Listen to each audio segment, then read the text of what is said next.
Vamos seguindo, então, com a parte de administração acadêmica. A gente viu a parte de estruturação, certo? E aí, o que eu preciso agora? Eu já tenho o curso formado, tá lá as informações de estruturas migradas, os componentes também vinculados, tudo certo. Vou precisar alterar caso haja alguma necessidade. Mas no meu dia a dia, como é que eu vou fazer? O que é que eu preciso me antecipar? Primeiro ponto é, eu não começo um curso sem a identificação de coordenadores, porque senão esse curso vai ficar sob a gerência apenas da gestão, certo? E aí ninguém apoia a gestão se não houver identificação de coordenadores de curso. Quem faz essa identificação? Quem faz essa identificação de secretários e cursos? É o pessoal que tem o usuário administrador DAI vinculado ao seu papel, certo? Tem o papel administrador DAI vinculado. Então, o sistema permite a identificação de secretários, coordenadores, de diretores de centro, várias situações. Mas aqui no SIGA, ele vai permitir a manutenção de coordenadores e de secretários através dessas funções. E lembrando que coordenadores de curso acessam o portal Coordenador Graduação. E os coordenadores, eles podem ter vinculação a mais de um curso. Eu posso ser coordenador de mais de um curso sem problemas, o sistema vai fazer divisão em relação a isso. São necessariamente docentes da instituição. O sistema não permite terceirizados ou docentes externos vinculados às coordenações de curso, certo? Precisam ser coordenadores, precisam ser docentes da categoria docente. E o início do mandato vai liberar o portal para acesso. Digamos que eu tenho um coordenador que vai começar o seu registro em julho. Então, ele já tem o registro aqui vinculado, mas o portal só abre em julho, para ele, no ano que vem, se for o caso. Mas essas informações aqui são gerenciáveis pelos coordenadores, pelos administradores do sistema que acessam essa aba aqui de administração.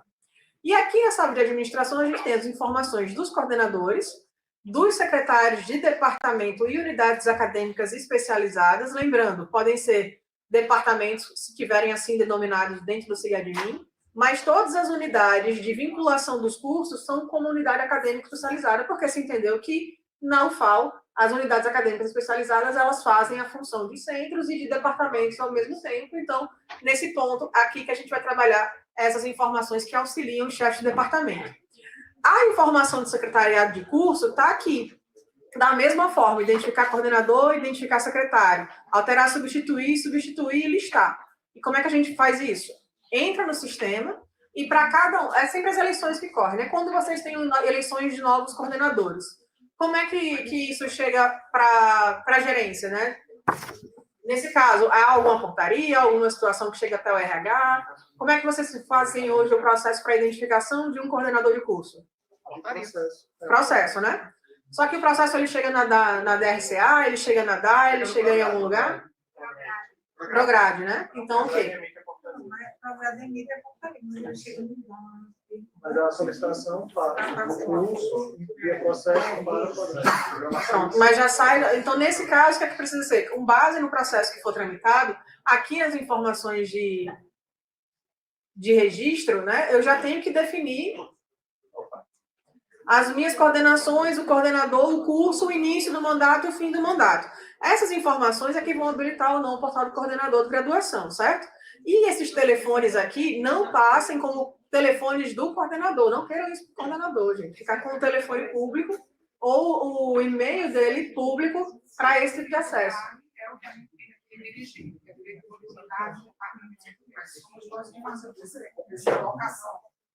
Não entendi, repita, por favor. É administrador DAI, mas esse administrador DAI é aquele que vai gerenciar calendário, situações mais sensíveis. Imagino que seja alguém da Prograde diretamente, certo? E aí, nesse ponto, e-mail, telefone é da coordenação do curso para que os alunos tenham esse acesso, esse contato vinculado. Repito, já aconteceu isso em outras instituições. Não coloquem os dados do coordenador em si, porque senão ele não tem mais pares, né? E aí vai ficar público essas informações. Para identificar secretário, da mesma forma, aqui a gente tem que informar o usuário e o curso que vai ser vinculado. E aí cada pessoa vai ter um vínculo lá como secretário para acessar o portal da coordenação com base naquele vínculo, certo? Então, preenchendo os dados, e aqui, ó, vocês estão vendo que eu, diferente da coordenação, eu posso ser qualquer usuário do sistema, terceirizado, secretário de curso, certo? Tanto é que eu me coloquei ali e o sistema permitiu. Então, nesse caso, pode ser terceirizado como secretário também de curso, tá? Como? Qualquer usuário. Qualquer usuário, pode ser, porque alunos entendem que podem ser bolsistas de apoio à coordenação e secretários, então eles podem. E aí, tudo bem. Agora não pode ser coordenador, mas o secretário está certo. Então, preenche os dados, confirme. Então, aqui eu tenho, né, curso criado e, enfim, eu tenho as informações vinculadas à estruturação. Só que todo calendário, todo ano período, precisa de datas definidas no seu calendário acadêmico, certo? E nesse calendário, que já é regido desde o início do ano, se eu não me engano, já é criado, né? É necessário que essas informações sejam registradas no sistema para que ele comece a computar quando é que está aberto determinado período e quando não está. Então, o calendário acadêmico tem algumas regrinhas também que talvez sejam mais fáceis de serem entendidas, porque vocês já utilizam isso de certa forma, dessa forma. Exemplo, o calendário semestral. Eu tenho 2023.1, tenho 2023.2. Isso não muda. A gente continua tendo a mesma nomenclatura, ponto 1 e ponto 2, para poder definir os períodos regulares, certo? Outro ponto, os períodos de férias, eles podem ser 2 no sistema. O FAO hoje, se eu não me engano, tem um, né? Que é o entre o meio do ano. Ou vocês trabalham com 2 períodos de férias? 2? Ok, então se forem 2 períodos, cada um deles fazem referência a um período também. É ponto 3 ou ponto 4 para o sistema. Se eu estou no período regular 2023.1, no calendário, eu vou registrar o período de férias 2023.1, 3. Se eu estou no período de férias 2023.2, eu vou registrar no calendário 2023.4 para o período de férias. Porque é sempre um período subsequente ao período que eu estou trabalhando, certo? E os calendários são semestrais. Então, uma vez dito isso, a gente também tem uma diferenciação para os cursos de convênio. Alguém citou os convênios, né? Que já estão... Tem vários convênios ativos ainda, né? De cursos de convênios ativos. Desculpa. Os cursos de férias, nas regulares, eles vão entrar nesse período... Aqui, ponto 3 ou ponto 4? Porque a gente tem no seu web hoje, né? Pode ser curso de verão, inverno. Aí vai ser... virará curso de férias. Isso, exatamente. Aí será um período 2023.3 ou ponto 4, exatamente, né? Ponto 3 ou ponto 4. E aí, nesse caso, o que o sistema entende geralmente é que no período regular 1, eu tenho uma associação ponto 3, no período 2, eu tenho uma associação ponto 4. Eu vou fazer isso dentro do mesmo calendário. E aí, os convênios também possuem calendários diferenciados, correto? Eu tenho lá um período regular, eu tenho um período de convênios dos cursos, e cada convênio pode ter uma definição própria, correto? O sistema também permite trabalhar dessa forma. Só que para isso eu preciso registrar o calendário de convênio e o calendário regular de maneiras diferentes, tá? Seguindo aqui para vocês verem melhor. O calendário acadêmico está onde? Na parte de administração, aqui nessas opções de operações administrativas, calendário universitário. Conseguem ver? Dá para ver? Aí pelo sistema também podem seguir nesse ponto. Então, no calendário universitário, o sistema vai abrir filtros. E muito cuidado nessa hora, porque essa lógica aqui do sistema, ela é um pouco confusa também. Assim, o que acontece? Essa unidade aqui que está fixa e o nível de ensino é porque o sistema entende que esses filtros selecionados, eles são o calendário global da instituição, certo? Então, geralmente, eu só tenho um calendário para poder gerir uma instituição. Aqui, se eu defino, por exemplo, uma unidade responsável, nível de ensino, e coloco aqui, por exemplo, modalidade de ensino à distância, se a distância presencial não cumprir o mesmo calendário, eu definindo aqui a distância e criando um novo, o sistema vai trabalhar para cursos à distância só aquele calendário. Se eu trabalhar com alguma diferenciação aqui, o sistema vai recuperar as informações desse nicho e trabalhar com base nos cursos que estão vinculados a esse calendário nesse ponto. Isso vai gerar uma complexidade de administração maior também, tá? Quanto mais calendários criados no sistema, mais regras, mais períodos em aberto, que podem acabar confundindo ali o registro das informações. Imagine uma matrícula online aberta para os cursos de regulares e que está aberto também para os cursos de convênio. Então, o sistema, se não tiver essas parametrizações ali, vai permitir, apesar dos alunos de convênio não visualizarem suas turmas que foram oferecidas se não estiverem batendo ali na mesma época, tá?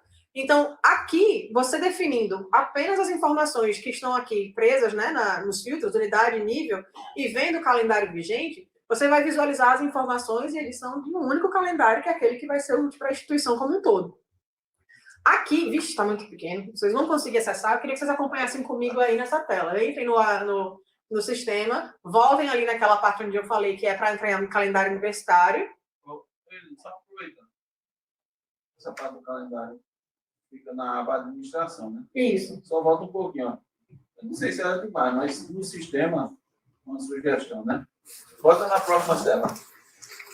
Vê que fica lá em cima, graduação, calendário, né? Escolha de parâmetros. Podia ser graduação, administração, calendário. Que seria a sequência da aba. O sistema, ele tem umas diferenças nas páginas. De fato, aqui, às vezes, não reflete o caminho completo, tá? Entendeu? Porque ficaria Isso muito... acontece no sistema inteiro. Também é assim, às vezes causa confusão que as pessoas veem o caminho e acham que é o caminho que tem que seguir na aplicação, mas não é. E outro ponto também é que às vezes replicam telas, né, em outros acessos. Aí uma mesma tela que é usada em portada coordenação fica lá como graduação. É mais difícil a gente mudar isso porque aí entra no nível da customização, entendeu? A gente mudar os temas no nível do código. Mas entendo que seria realmente mais prático se as alterações nas páginas fossem feitas obedecendo o caminho. Por exemplo, pode falar. Para administradores, DAI, ou seja, quem tem a função de administrador, DAI. Eu acho que todo mundo que coloquei permissão aqui vai ter esse acesso. Você não conseguiu? Não, sim, só para confirmar o que seria. Provavelmente alguém dentro da Prograde. Alguém com um conjunto de pessoas que tenham maior alto nível de decisão em cima da Prograde. Só aproveitando essa deixa aqui, assim, é importante a gente deixar claro que o sistema está apresentando para ser um contexto geral, né? Mas ele tem papéis, como eu mostrei no começo. Todas essas partes administrativas que vai ter que ser definida por um órgão central, vai ter que ser aprovado. Pode ter que dar RCA também, pode ter participação de outros, mas assim, a Prograde vai ser a gestora do órgão. Então, ela vai fazer a gestão de tanto a parte de dar as permissões, quanto a parte de fazer as configurações e as parametrizações. Pode seguir. Então, por exemplo, a coordenação do determinado curso vai ter acesso à alteração de relação ao curso. Não, o calendário ele vai ser geral para todos os cursos, né? O regramento hoje dentro da UFAL informa que um calendário vale para todos os cursos, exceto, se eu não me engano, aí me corrija se aí novamente, para convênios ou a distância também tem o mesmo período que os regulares presenciais? Não. Não.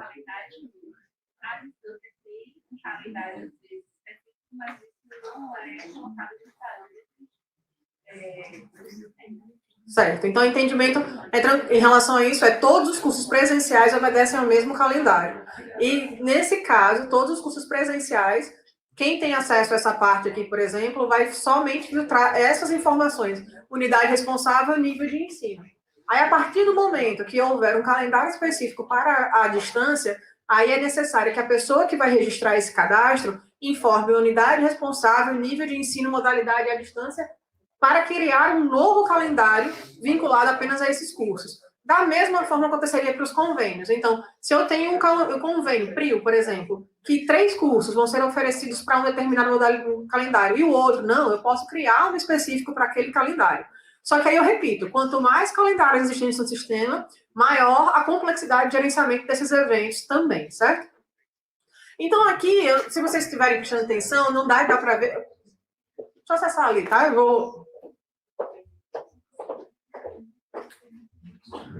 Eu vou gritar, porque eu vou ficar sem as mãos. Aí vocês me falam se eu estou falando muito alto.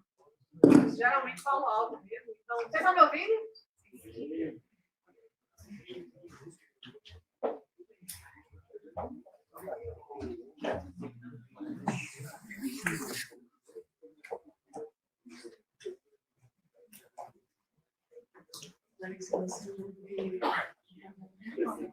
Melhor de ver, né? Assim?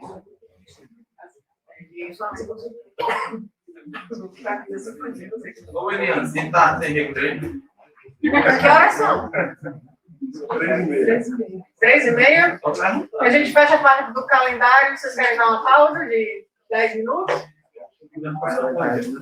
Vocês têm como. Eu começando a achar que eu estou bem famoso, né? Nesse treinamento. Ah, não sei, mulher, esse negócio aí. Mas vamos lá, deixa eu só apresentar aqui a parte do calendário. Essa fibra que agora tem meia? 3h30. Já está pronto, eu vou só aqui dar o toque da linha. Eu que não consegui aí fazer detalhe. Ela só vai ver essa parte do Você dá calendário. aquela paradinha, Então, né? assim, Depois de tanta informação. essas são as datas do calendário, por exemplo, que ficaria vigente para 2023.1. Vocês estão vendo que aqui eu preenchi algumas informações e outras não. Não é preciso atualizar todas as datas do calendário uma única vez. Esse calendário ele é vivo, ele pode sofrer alterações, certo? O que ele vai realmente funcionar é como fechamento e abertura das funções nos demais portais. Vou dar um exemplo. Digamos que eu tenho aqui um período de consolidação de turmas vinculadas a 2023.1, certo? Então, nesse período de consolidação de turmas, docentes podem fazer a consolidação de turmas normalmente. Passou esse período de consolidação de turmas, docentes perdem o acesso. E provavelmente isso vai ter prejuízos no próximo ano período, que vão ter turmas abertas ainda e o aluno não vai conseguir finalizar. Agora, sim, isso vai ficar aberto para sempre? Não, porque a gestão também pode realizar consolidações de turmas caso os docentes não tenham fechado. Mas eles não podem saber disso, porque os professores nunca vão fechar as turmas dentro do período correto, não é isso? Então, essa é a visão de fechamento e uma programação para as aberturas de turmas para o próximo ano período, certo? Então, geralmente, esse período de consolidação de turmas se estende até o final do ano período de fato, e é necessário essa verificação. Como é que eu sei que um docente não consolidou sua turma? Existem relatórios do sistema que vão dar essa dica para o gestor, tá? Outro ponto, que é importante também que se tenha visão, as matrículas. Então, também que eu tenho um período de cadastramento de discente, eu tenho um período de plano de matrículas que eu vou demonstrar com os coordenadores, como realizar, mas essa matrícula online, ela precisa seguir uma sequência lógica. Por quê? Porque senão vai haver conflitos nas solicitações. Um exemplo. Eu tenho um primeiro período de matrícula regular, que é a matrícula online, certo? Então, os alunos possuem a primeira possibilidade de matrícula no sistema com base nas ofertas que foram feitas. Ok. Cada matrícula passa por um processamento, que é uma definição aqui também de calendário. Então, enquanto eu tenho um processamento aberto, algumas funções do portal do docente, do discente, ficam inabilitadas. Por quê? Porque está se gerando relatórios, está se gerando turmas, está se gerando informações. Então, são fechadas algumas informações, como emitir histórico, atestado de matrícula, realizar novas matrículas, certo? Então, nenhuma matrícula é possível durante o período do processamento. Então, se eu tenho um período de processamento igual ao período de matrículas, eu vou começar a ter um estouro de reclamações, porque ninguém vai conseguir fazer nada. Nem matrícula, nem processamento, certo? Outro ponto, rematrícula. Rematrícula é o segundo período de matrícula que o aluno tem. Ele tem várias oportunidades de fazer matrícula durante todo o período. Se ele não conseguir fazer nenhuma matrícula, porque ele não quer. Então, assim, nesse período, o que é que ele vai ter? Primeiro período de matrícula, fez as primeiras ofertas, fez o processamento, entrei, ainda tem vagas sobrando nessa turma, então eu posso abrir um segundo período de matrícula para que os alunos possam tentar novamente. Isso é muito próximo do outro. Primeiro matrícula, processamento, já posso abrir o meu segundo período de matrícula, que seria a rematrícula. A partir daí, o sistema tem um novo processamento para ser realizado, que também é regido por períodos próprios. Então, eu tenho matrícula online, processamento, e em sequência eu posso registrar a rematrícula, e em sequência eu posso registrar o processamento da rematrícula. Mas essas datas, elas não podem ser conflitantes. Eu não posso ter os mesmos períodos de matrícula online e rematrícula no calendário, porque senão as minhas solicitações elas vão acabar gerando problemas, porque os processamentos são diferentes. E ainda tem um período de matrícula extraordinária. O que é isso? O aluno não fez matrícula no primeiro período, não fez matrícula no segundo período, ainda tem vagas sobrando. Então, eu abro o sistema, se eu quiser, né, como gestor, como gestão, eu abro o sistema para quem chegar primeiro na turma levar a vaga que está destinada ali. Agora, claro, a gente já vai verificar para requisitos, vai verificar situações que o aluno pode ou não cumprir, e vai permitir a matrícula do aluno que chegar primeiro para se matricular. E aí, nesse caso, eu não faço a matrícula, eu não faço o pensamento. Então, tem regularmente esses 3 períodos de matrícula, e fora esses períodos, a gestão ainda pode ficar fazendo matrícula avulsa de aluno em outras operações que possui, certo? Aqui, por exemplo, a gente estava falando de turmas de internato. Então, veja que aqui, ó, eu tenho esse evento, que é o período letivo, para componentes do tipo internato, e aqui eu posso ter uma vinculação diferente do que eu colocar aqui no período letivo. E as turmas, como é que entram aqui? As turmas, elas vão obedecer o meu período letivo, tá? Aqui, perdão, pode falar. Não tem isso, não. O calendário agora tem 2 períodos, né? Tem o período letivo e o período de aulas. Período letivo e De aulas, porque as aulas não iniciam com o semestre. o período letivo aqui é o de aula. É o de aulas. Exatamente. Exatamente, é o período definido para aulas. E aí, nesse caso, eu posso abrir, dentro do meu período, datas que vão anteriores a esse período letivo, certo? Assim, mas, nesse caso, o período letivo é de aulas, porque quando eu criar uma disciplina, a primeira coisa que eu... E rematrícula, certo? Não é a rematrícula que a gente tem do aluno bloqueado, que pede a liberação. É, na verdade, um novo momento que o aluno pode se matricular de novo e a coordenação pode fazer o ajuste que for necessário. Porque essa questão do bloqueio, da rematrícula que a gente tem nesse desenho, ele não vai mais existir. Então, essa rematrícula, na verdade, é só um novo momento de matrícula, é uma segunda chance. E os ajustes também são esses períodos. Então, digamos que aquela visita do aluno na coordenação presencial para o ajuste não vai ser mais necessária, porque esse período já vai estar definido no calendário para remanejar a turma, enfim, né? Fazer os ajustes, se forem realmente necessários. Já no período de matrícula extraordinária, que é o terceiro período de matrícula abre de novo, o aluno tinha matrícula, só não se matricula quem ele quer. Ele tem 3 vezes para fazer matrícula, tá? Só para não confundir, a rematrícula é para esse novo momento que ele vai poder entrar, né, ficar e escolher o documento que ele precisa. Só para... Nesse caso, a gente foi comentar em algum momento que a vaga remanescente ela também deixa de existir. Isso. A William vai explicar quais são as categorias de prioridade de matrícula. Então, nessa prioridade de matrícula, sempre vai ser na frente o aluno que é do curso, que está sendo estudado, nosso curso individual. E o curso padrão, digamos. E o curso individual passa como se tivesse aqui agora subcategorias. Então, dentro dessas, ele escolhe uma disciplina que ele usa, então, cada prioridade do sistema pode ser. O aluno vai ter acesso diretamente na matrícula online dele. Então, no momento, não vai ter mais o momento da vaga de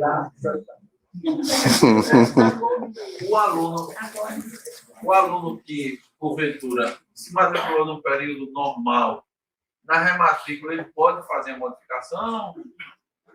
Ele pode perder vaga nessa matrícula e pedir a remoção delas. Isso ele pode fazer.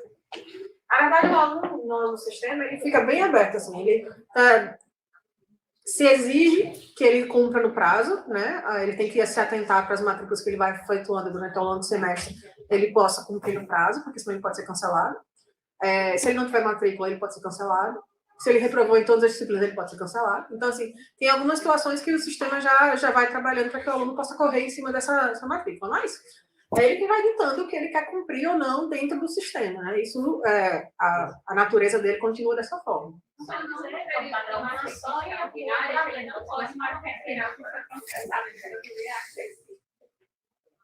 No caso, ele pode remover. Ele pode remover as disciplinas que ele já se matriculou no primeiro período, se ele quiser. Isso, porque aí vai ocorrer um novo processamento que vai tirá-lo da turma. Na matrícula extraordinária. Não, na matrícula extraordinária não. Na matrícula extraordinária ele não vai poder remover nada, não. Ele só acrescenta. Isso, exatamente. Os períodos de primeira e segunda matrícula, ok, mas na matrícula extraordinária, se sobrar a vaga e ele não tiver ainda, porque ele não pode se matricular numa disciplina que ele já está matriculado. Então, nesse processo, ele vai conseguir pegar os disciplinas que ele realmente quiser. O conceito de curso padrão, curso individual, vai continuar ou só conseguir fazer nesse primeiro momento da matrícula? É um momento de matrícula para todos, mas é uma solicitação de matrícula. A prioridade de matrícula vai ser de acordo com esses parâmetros que eu já defini das duas categorias e agora era dividida. Então, a solicitação vai ser continuação do sistema dentro desse mesmo estado. Exatamente. Faz falta no mesmo estado. E lá você não tem problema assim do servidor, como abre um momento assim, o servidor não dá conta, não dá problema, cair e tal, essas coisas. Dado o Aqui no Recife. Lá já é.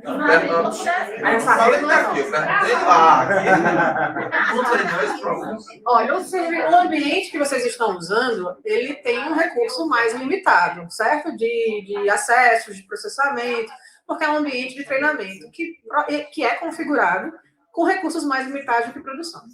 Hoje, produção, ele já é configurado para absorver uma quantidade maior de acessos, principalmente na parte de matrícula. CIGA tem um banco só dele, tem algumas estruturas que são vinculadas só a ele, assim, não sei quais são, se você já tem umas estimativas de quantidade de acessos que acabam provocando uma lentidão, né? Então, mas assim, o sistema ele trabalha com quantidade de acessos em período de matrícula com mais de 20 mil, 30 mil acessos simultâneos e não cai, assim, tranquilamente, se ele tiver uma configuração que não seja excepcional, tipo, um dano, uma fibra ótica, não sei, algo nesse sentido, né? Mas ele roda lá ou ele roda cá? Só uma curiosidade. É daqui. Como se cair um avião. Os ambientes de homologação aqui são na SIG, né?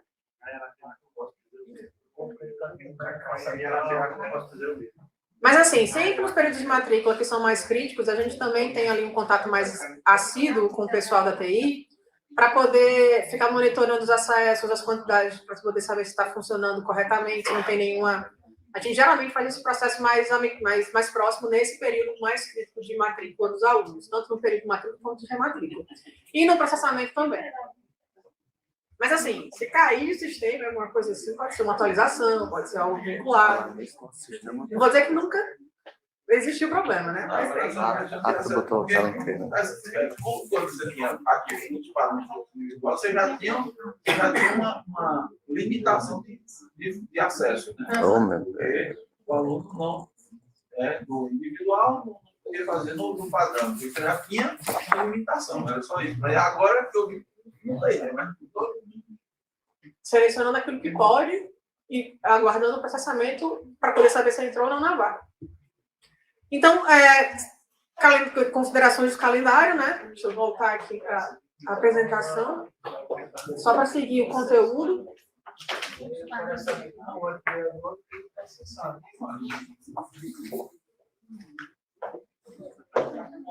E aí, o sistema tem também uma possibilidade de gerenciar algumas regras, alguns valores que são geralmente definidos dentro do regimento da instituição e que podem casar com as informações aqui do sistema.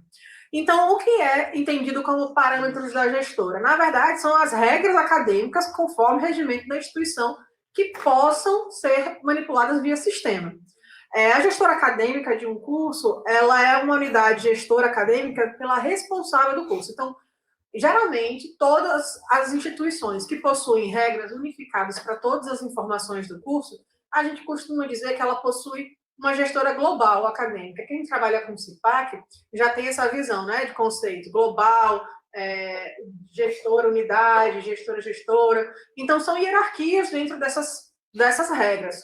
Como na UFAL, todas as regras valem para todos os cursos, não é isso? Então, presenciais, à distância. Então, a gente tem uma gestora global acadêmica que se convencionou chamar a própria 1100, que é a unidade da UFAL, e essas regras são válidas para todas as unidades do curso.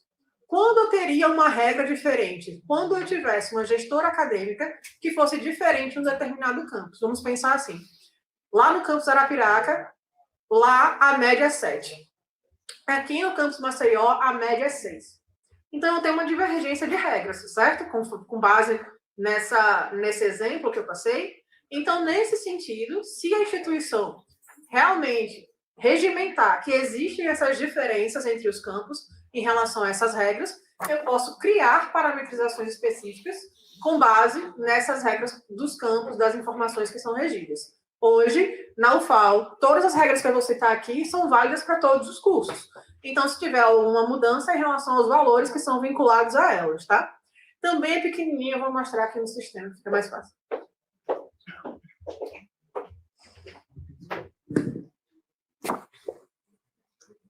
Então, ainda na aba de graduação, lá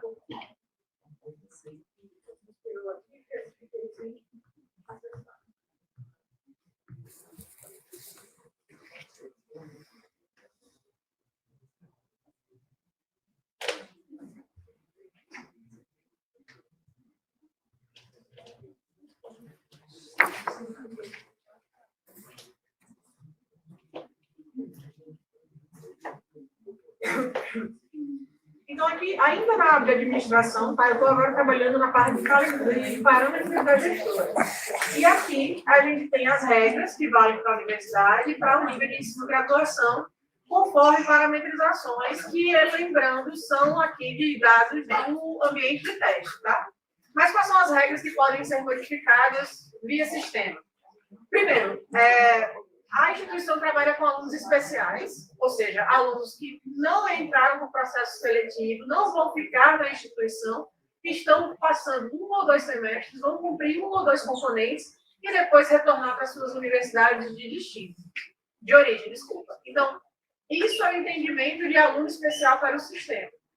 Vocês trabalham também dessa forma. Então, o que é que eu posso regulamentar? A quantidade de períodos consecutivos que esse aluno vai cumprir na instituição. Para que ele não fique praticamente cumprindo o curso todo sem o registro, né? Então, essa é a quantidade que eu posso variar dentro dessas regras. Outros pontos. Qual é o máximo permitido para trancamentos de componentes? Na UFAL, atualmente, não se trabalha trancamento de componente curricular. Se trabalha o trancamento do curso, do programa, do vínculo, não é isso? Ou eu estou errado? Existe a possibilidade... Não, você tranca a disciplina também. De trancar disciplinas? Não. Então, esse trancamento de disciplina, não, desculpa, eu pensei em outra instituição, mas nesse caso, o trancamento ele vai ser possível caso o aluno tenha cumprido mais do que 75% do conteúdo do componente, sim ou não? Não. Então, pode ser definido 75, 50, 40, o que for necessário. Nesse caso, o sistema vai entender que se ele já cumpriu, decorreu 75% daquelas aulas, ele não pode mais solicitar esse trancamento, por mais que o trancamento esteja aberto para isso, certo? Outro ponto, trancamento de programa. Quantos posso fazer? 2, 3, 4? Então, aí é o regimento para poder saber quantos números máximos de programa, ou seja, de vínculo, esse aluno pode fazer. Eu posso trancar 1 vez, 2 vezes, 3 vezes, independente se é consecutivo ou não, certo? Então, aqui são 2 períodos, podem ser consecutivos ou não. Mas são 4, são 3, são 2, então vão sendo atualizados com base nessas regras. Número máximo de trancamento de matrícula, aí é componente. Eu tenho 1, 2, eu posso trancar o mesmo componente 2 vezes, 3 vezes, 4 vezes. Quantas? Então, aí, nesse caso, eu vou definir também. Número máximo de reprovações. Eu posso reprovar esse componente quantas vezes? 1, 2, 3? Tudo isso são situações que eu posso ir identificando para o sistema passar a alertar casos divergentes. Mas em nenhum momento o sistema vai fazer cancelamento automático de alunos, tá? Ele vai alertar situações inconsistentes que são regidas por essas regras, mas quem vai fazer o cancelamento é o processo de cancelamento que algum gestor vai entrar para alterar, tá? Então, tempo máximo para realização de trancamento. Aqui é uma definição também que é importante. Caso o aluno ele realize o seu trancamento, existe um timer. O timer é como se fosse um serviço que o sistema acessa para poder executar algumas operações que foram realizadas no sistema de load. Por exemplo, quando você tem uma mudança dentro do seu dado pessoal ou funcional, existe um timer que vai atualizar as informações chamadas de recursos humanos. É a mesma coisa para essa parte de trancamento, ou seja, o aluno realizou o trancamento hoje. Esse trancamento pode ser automatizado para ser efetuado, de fato, depois de 7 dias que ele efetuou, porque para 7 dias ele pode desistir. Opa, tem um trancamento aqui, mas eu não queria. Vou desistir porque eu vou continuar nesse componente. Então, até 7 dias, ele poderia ter uma desistência e aí continuar no componente. Passou de 7 dias, ou do valor que eu defini ali, esse timer vai gerar o trancamento desse aluno. E aí, para ele pedir o destrancamento, é só através de processo direto na Prograde, ou em alguma outra unidade de gestão, para poder reativar esse vínculo do aluno, certo? Então, é uma possibilidade que pode ser ajustada e pode ser ativada ou não. Aqui a gente vai começar a reger as situações de mínimo de créditos, quando disser aqui, extracurricular é eletivo, ou seja, fora do componente do aluno. Lembram que na estrutura curricular eu tinha um valor de carga horária eletiva máxima? Que tinham valores entre 0 e alguma coisa? Então, aquele valor 0 e alguma coisa é referente a esse mínimo e máximo. Então, eu posso definir qual é o mínimo e qual é o máximo de componentes eletivos que uma estrutura pode ter. Então, se uma estrutura tiver uma parametrização de 0, por exemplo, eu não posso permitir que um aluno tenha uma carga horária eletiva cumprida dentro do meu currículo. Então, tem que ter obrigatoriamente aqui como número mínimo de créditos extracurriculares igual a 0. Agora, o máximo fica a critério, né, do regimento para poder saber. Quando... Lembrando, mais uma vez, que nós não utilizamos o sistema de créditos. Justamente. Aqui é um exemplo onde o sistema ainda exige, apesar das mudanças do FRN em relação à carga horária, certo? Então, entenda crédito aqui também como essa situação de carga horária. Onde tiver crédito, o sistema vai sempre se moldando a mesma relação para a carga horária. Então, aqui tem 6 créditos, qual é a referência de carga horária? Essa relação. 6 vezes 15, né? No caso, aí eu vou ter essa quantidade como máxima definida, mas vai gerar a carga horária do mesmo jeito, vai chegar a carga horária do mesmo jeito. Aí, essa equivalência de crédito hora-aula, aqui o sistema ainda exige. E aí eu vou ter que saber se é 15, se é 20, se é 18, se é 17, entendeu? Então, aqui é uma referência fixa. Aqui está 15, mas a gente sabe que está se trabalhando agora com o PPC de 18 semanas, não é isso? Então, a referência aqui precisaria ser 18 para que possa ser associado. Existe diferença de carga horária de aula e estágio? Não, né? Uma carga horária de aula vale mais do que uma carga horária de... Então, nesse ponto aqui seria sempre 18. E a duração da aula regular, 50 minutos. Aí, a partir do próximo semestre, a gente vai mudar para 60 minutos. Mudou a relação aqui de duração de aula regular para 60 minutos, certo? E aí o sistema já vai se adequando às relações que ainda existirem de créditos para isso. Outra dúvida, essa parametragem quem faz também é a gestão prográria. Outra coisa, verificar choque de horário de cadastro de turmas. Eu não posso inserir um docente que já está inserido em outra turma no mesmo período, no mesmo horário. Então, é uma regra parametrizável que geralmente é aplicada nas instituições. Mas, se eu não quiser checar essa regra, eu posso desassociar aqui. Qual é a explicação disso? Um docente desafiar a física e estar em 2 lugares ao mesmo tempo. Aí, nesse caso, se for o desabilitado, o gestor não tem essa visão. Porque, senão, se a gente desabilitar esse parâmetro, na criação de docentes, eu posso colocar ali choque de horário sem perceber. E aí, isso acaba gerando algum problema para esse docente mesmo nas suas referências. E aí, se eu habilito, o sistema vai sempre alertar. Você não pode inserir esse docente nessa turma, porque ele já está alocado no mesmo horário. Em uma outra disciplina, ou então em um outro componente. E aí, a checagem fica mais simples. Aqui, alguém perguntou, né? Essa carga horária compartilhada de docentes que está desabilitada, onde é que eu habilito? Aqui. Então, está desabilitado, por quê? Porque nessas regras, eu não estou permitindo que docentes compartilhem carga horária no mesmo componente. Se eu habilitar aqui, aí eu já passo dentro do componente a permitir essa relação e no cadastro das minhas ofertas, isso também vai ser possível, certo? E aqui a gente entra... a carga horária total de turmas de férias. Turmas de férias, geralmente, são condensadas, né? Eu dou um período menor de aulas, atribuo ali a carga horária. Aí o sistema quer saber até quanto de carga horária de um componente eu posso fazer uma turma de férias. Para que componentes de 160, 260 não cumpram no período de férias o necessário, porque senão eu vou ter que preencher todas as caixinhas, todos os horários, quando vai passar sábado, domingo, segunda e terça, aqui, todos os dias, para ter uma carga horária muito excessiva de aulas. Então, aqui você parametriza, pode ser 40, pode ser 90, pode ser 60, como você achar que aquele componente se comporta nesse período de aulas.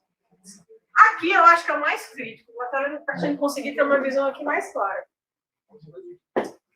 Esses métodos de avaliação, o sistema permite nota, competência e conceito, certo? Para a graduação, as parametrizações, elas geralmente são sempre por nota, e a gente tem alguns índices aqui que vão acabar interferindo na consolidação dos alunos na sala de aula, perdão, no diário de turma. Então, por exemplo, média mínima de aprovação significa aquela média em que o aluno ele cumpriu uma prova final, uma reavaliação, e passou com uma média menor do que o regimentar, que é, aqui no caso, média de aprovação para passar por média, que é 7, né? Então, se o aluno atingiu 7, significa que ele passou por média, ok. Agora, digamos que ele ficou abaixo dessa média, e aí o sistema vai começar a parametrizar também. A média mínima que possibilita a recuperação é quanto? É 5, não é isso? Então, entre 5 e 7, ele pode fazer recuperação, certo? Caso não, ele está reprovado direto. Abaixo de 5, ele está reprovado no componente. Agora, se ele fez a recuperação, ele precisa tirar 7 para passar? Precisa tirar 5,5, não é isso? Então, nesse caso, a média mínima de aprovação para ele passa a ser 5,5. Porque o sistema entende que ele não passou por média, fez a recuperação à prova final, e aí, com base nessa situação, ele vai ter que ter uma nota para passar igual a 5,5, que é o que está parametrizado aqui. O número máximo de avaliações. Quando você foi lá no componente e identificou que existem 2 avaliações associadas, é porque está aqui o registro.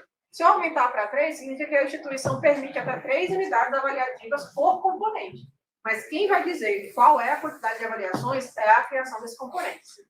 O peso, o sistema, ele pode trabalhar com média. Por exemplo, na UFRN era 60-40, se não me engano. Eram 3 avaliações, e aí era 30, para chegar a 100, eu acho que eles faziam 30, 40, e o resto para chegar a 100. Isso. Aí, nesse caso, já desisti da minha vida. Então, nesse caso aqui, essa parte de número máximo de avaliações e o peso delas vão se referenciar a esse número. Então, aqui eu tenho 2 valores, porque está dizendo o quê? Que os meus pesos são iguais. No caso aqui, o senhor está computando como uma média aritmética, né? Então, eu tenho 2 avaliações que somadas e divididas por 2 vão dar a minha média final. Bom, não vou ter nenhum peso associado aqui. Já se eu tivesse... Isso aqui é muito utilizado na situação onde eu tenho bimestres vinculados. Eram cursos muito específicos que acabavam trabalhando com bimestres ao invés de semestres. E não é esse o caso da UFAL e da maioria das instituições. Então, nesse caso aqui, vocês podem desconsiderar e deixar como um mesmo, porque a pessoa não está fazendo referência nem olhando para cá. Agora, o peso da média e da recuperação aqui muda. Aí sim, eu tenho 60-40, que é o peso da minha média e da recuperação. Então, você vai pegar o peso, a média que foi associada, vezes 60, mais a média da recuperação, vezes 40, para fazer a média, que é hoje como está regulamentado na UFAL. Isso? Então, isso tudo aqui vai refletir aonde? Lá na minha nota de lançamento de notas da turma virtual. Então, lá na turma virtual, na hora de lançar notas, para quem já é docente, para quem já trabalha com a parte de visualização de notas, vai identificar estrito lá que o senhor vai fazer o cálculo ali das informações. Digitei nota para o aluno na primeira unidade, digitei nota para o aluno na segunda unidade, o senhor já calcula com base nessas informações aqui para chegar à média final do aluno ou a identificação da sua recuperação. Só que na UFAL... Marita, nesse caso, a reavaliação da Não, porque a recuperação são 2 notas, né? Podendo ter a reavaliação de uma delas. Então, a consideração. E na UFAL a gente fez uma adaptação chamada Permitir Consolidação Customizada. O que é isso? É a definição de regras próprias para cômputo de cada uma das unidades. A gente conseguiu migrar as notas dessa forma, né? Porque senão a gente perderia a referência do que vinha do legado na reavaliação, porque o sistema não trabalha com essa parte de reavaliação mais prova final. Ou é prova final, ou é a substituição. Para o sistema, inicialmente, é dessa forma. Só que na UFAL existem essas 2 possibilidades e elas não são excludentes, né? Então, nesse ponto, a gente precisou mexer em umas configurações que o sistema tinha para poder ter a nota lá da primeira unidade, da segunda unidade, da reavaliação, mais a prova final, para, então, contabilizar para o aluno. E aí, essa recuperação, essa reavaliação vai também seguir algumas regras. Se eu não me engano, o aluno pode fazer reavaliação considerando essa média de recuperação, não é isso? Então, ele fica aberto e a prova final é se ele não atingiu essa média. Ele não pode fazer recuperação para aumentar a sua nota, por exemplo, né? Ou a prova final para isso. Então, tem algumas restrições que foram implementadas por causa dessa consolidação customizada, que permitiu que a gente trouxesse o mesmo modelo de avaliação que o CIUEB já tinha para dentro do sistema, certo? Então, enquanto a isso, tem que ser da mesma forma. Se identificarem algo diferente de cálculo, de nota e tudo mais, reportem, porque a gente tem que corrigir para poder fazer essas associações. Na época da migração, a gente já viu essas notas, estava sendo lançadas corretamente, né? Mas vai que tem algum caso que acabou passando, a gente sempre pede ajuda também nesse sentido. Exigir porcentagem mínima de frequência e aulas ministradas para consolidação. O que isso quer dizer? Existem parâmetros no sistema que vão obrigar ou não o docente a lançar uma quantidade mínima de aulas, para ele não fechar o diário sem nenhum tópico de aula lançado, sem nenhum conteúdo. Ou mesmo a frequência, fechar sem nenhuma frequência associada ao aluno. Então, ele é obrigado, se a gente tiver aqui a exigência dessa porcentagem mínima, a cumprir as porcentagens mínimas que são vinculadas em outros parâmetros lá no CIBEDRIN.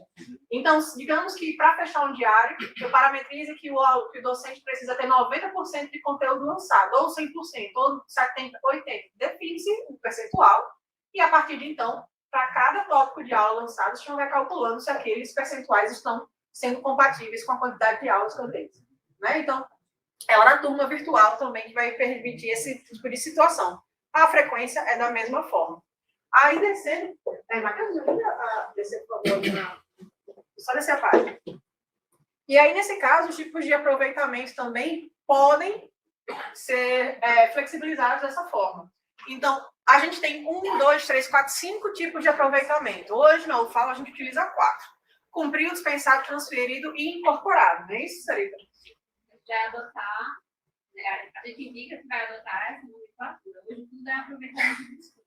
Aí consiga a possibilidade de identificar melhor o origem. Exatamente. Qual é a diferença? Hoje, os históricos que foram migrados, as informações de integralização, todas estão como cumpriu, né? Que é a forma padrão, digamos assim, de cumprir determinado componente através de um aproveitamento de estudos. Agora, se pode também registrar as informações de dispensado, transferido e incorporado, porque tem diferenças conceituais a respeito disso. Né? Então, dispensado, o aluno está dispensado daquele componente, mesmo ele tendo cumprido ou não. O transferido, ele fez uma mobilidade acadêmica que talvez tenha ajudado nesse aproveitamento. O incorporado, ele foi incorporado com base numa integralização que ele já tinha feito em um curso anterior da própria UFAL, né, para poder realizar esse tipo de aproveitamento. Então, aqui eu posso informar que tipo de aproveitamento ele realizou. E são esses os existentes hoje em vigência na UFAL. E esses casos aqui também permitem ou não exigir nota e frequência no aproveitamento do componente curricular. Em teoria, se eu desmarco essa opção, para todos esses casos que estão ativos, ele só precisa informar que cumpriu. Não tem nota, não tem frequência vinculada ao histórico, é só uma informação aberta. Agora, se eu exijo, então, para lançar esses aproveitamentos, eu tenho que lançar nota, eu tenho que lançar frequência, para que possa ser registrado dentro do histórico as informações que eu incorporei, certo? Então, nesse sentido, eu estou já jogando em cima dessas regras. Esses outros pontos aqui também não são obrigatórios e também não fazem mais parte de grande parte dos cursos da UFRN, que eu tenho ciência. Por exemplo, programas em rede. Hoje vocês ainda trabalham com algum programa em rede para graduação? Programa em rede, o que era? Com um projeto, se eu não me engano, que vinha do Stricto Sensu, onde a gente tinha programas de Stricto Sensu e pós-graduação trabalhando em rede. Então, o mesmo curso aqui, o aluno cumpria na UFRN, mas podia complementar na UFAL, em qualquer outra instituição, porque existia um programa em rede que fazia a gerência desse curso. Então, isso aqui veio herdado lá do Stricto, mas não é usado para graduação, e nesses níveis a gente não precisa na graduação não, só tem na pós, né? Exatamente. Número máximo de orientações por docente também é uma situação que vem da pós, tá? Então, as regras, elas são compartilhadas, mas a gente não precisa definir isso. Agora, aqui, eu acho importante, porque dá um trabalhinho a mais para o docente nesse momento de matrícula, mas atualiza os dados para ajudar a gestão em cima desses dados. Então, por exemplo, se eu solicitar aos discentes a atualização de seus dados pessoais, ele só entra na matrícula depois ele atualizar as informações. Aí ele atualiza endereço, contato, essas informações para que possam ser vistas pela gestão. Agora, aluno, ele não edita dados pessoais muito sensíveis. CPF, ele não muda. RG, ele não muda. As informações que ele vê do processo seletivo, ele não muda. Ele tem que ir até a gestão e solicitar uma alteração que esteja incorreta ou identificado que existe essa necessidade de alteração, certo? E aí, essas são as regras que o sistema hoje tem para poder ir moldando as informações dentro do sistema de uma maneira mais otimizada para vocês.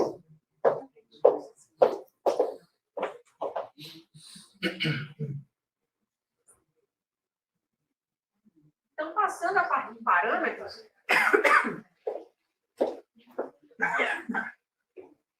vocês estão me ouvindo bem? Eu posso ficar sem problema. Eu só não sinto um pouquinho, não, mas... Olha, se você pudesse usar o microfone para a gente poder captar melhor a sua voz.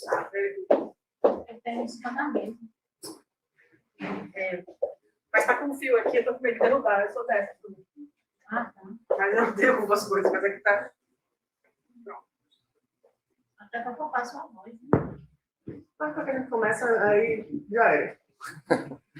Então, ok, né? Passamos pela parte de parâmetros, a gente mostrou essas regras, e também pela administração acadêmica, a gente pode criar docentes externos. Vocês já estão acostumados com essa nomenclatura, né? De docentes externos.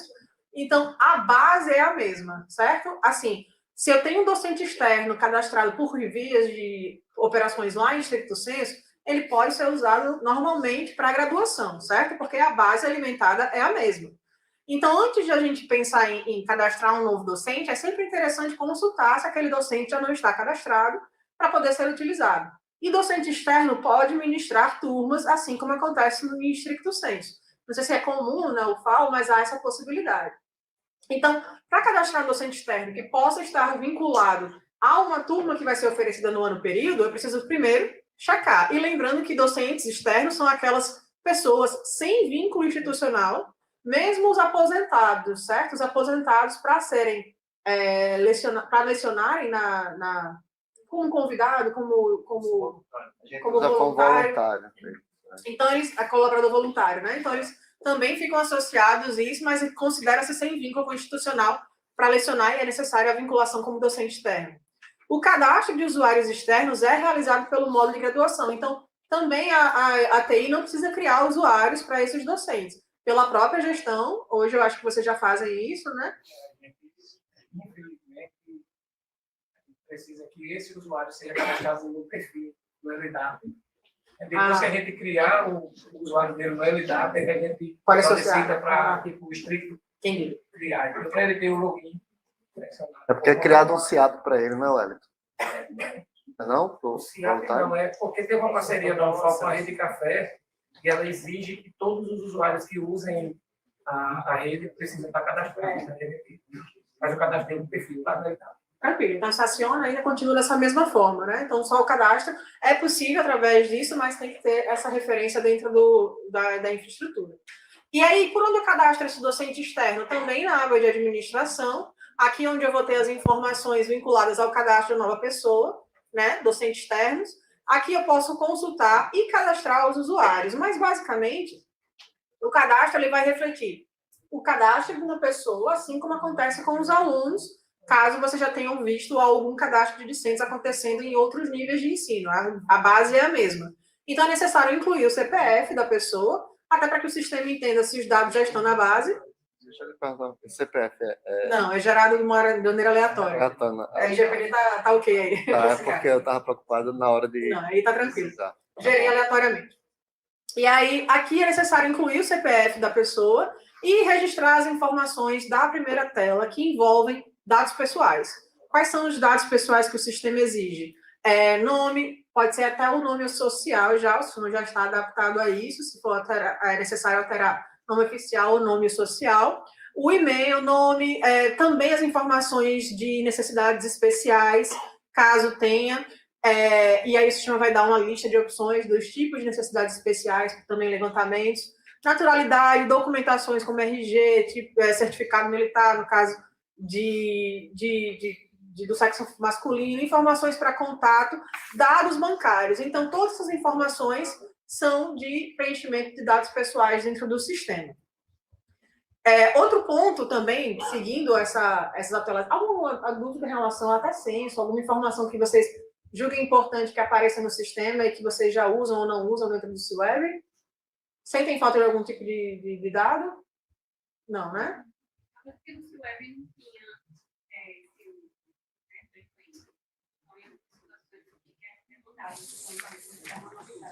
Então, aqui, caso vejam algum campo, por exemplo... Quem é responsável por esse cadastro do sistema? Pronto. O cadastro de discente... Aqui, o cadastro de pessoa docente, né? Eu estou dizendo docente externo. É administrador DAI, ou seja, o mesmo que faz as operações de calendário, de gestão, ou que acessem esse processo, certo?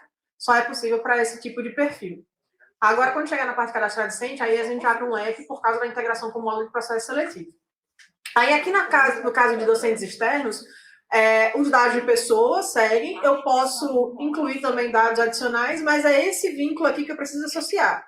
Então, a formação, a instituição de ensino vinculada a esse docente, qual é o tipo, existem vários aqui, entre eles colaborador voluntário, até onde é válido e departamento, unidade, responsável que vai agrupá-lo dentro desse processo, né, da sua permanência dentro da UFAL.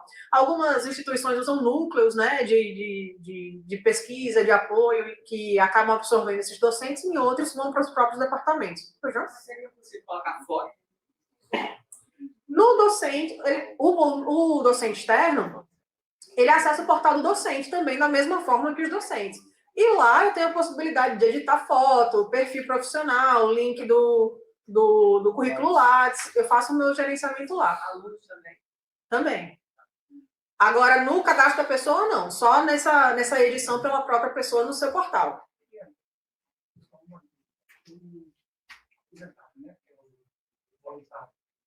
Obrigatoriamente ele está associado ao CID-RH, porque você que lá no cadastro, tem lá cadastro do docente voluntário.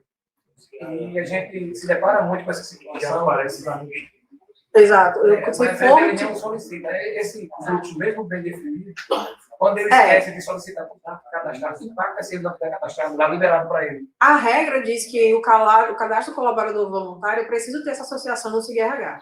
Então, aqui é um tipo, né? Se não tiver, ele não passa. Aí que tá. Se tiver, daí, eu tenho que ter essa associação. Agora, tem outros tipos. Eu posso cadastrar esse docente e não vinculá-lo como colaborador externo, como colaborador voluntário. E aí, eu posso definir um outro tipo aqui. Uma vez definidas as informações do docente externo, as pessoas já listadas nessa situação ficam aqui presentes, né? E aqui eu posso seguir para o detalhamento. Lembrando, uma vez válido, depois disso expira, né? Eu posso alterar essa vigência para ele continuar ativo nessa instituição, mas acabou a vigência, acabou o acesso também. E aí aqui eu tenho como definir o cadastro, que, como o Wellington já mencionou, precisa ainda dessa vinculação ao LDAC para que possa ser, de fato, cadastrado. Mas uma vez cadastrado, ele acessa o portal do docente e tem acesso às mesmas visões que um docente, exceto aquela parte que envolve o servidor. Progressão, informações do PID, essas situações que são de gerenciamento do próprio servidor. O usuário, né, seria login, senha, confirmação, e aí ele já sai acessando o sistema normalmente.